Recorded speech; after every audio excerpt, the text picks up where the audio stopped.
Si voleu accedir a la plataforma de Volem signar i escoltar, ho podeu fer de dues maneres, o bé com a particulars, o bé com a entitat.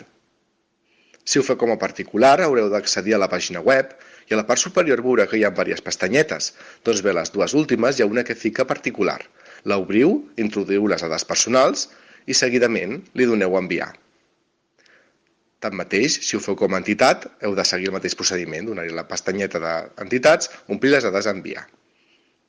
Tot això és en relació a l'educació, aquest projecte bilingüe, en el qual no s'estan respectant els drets i recolzar aquesta iniciativa. Tardareu només un minut. Respecte a les donacions, sabeu que no és obligatori, és algo totalment voluntari. Si participeu i ens doneu el vostre recolzament, us donem les gràcies fermament.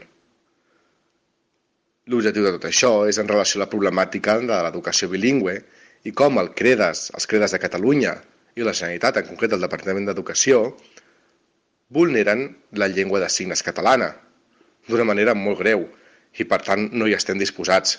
Això s'ha de denunciar i per fer tot aquest procés de denúncies i tot aquest tema administratiu fa falta la vostra ajuda. Moltíssimes gràcies.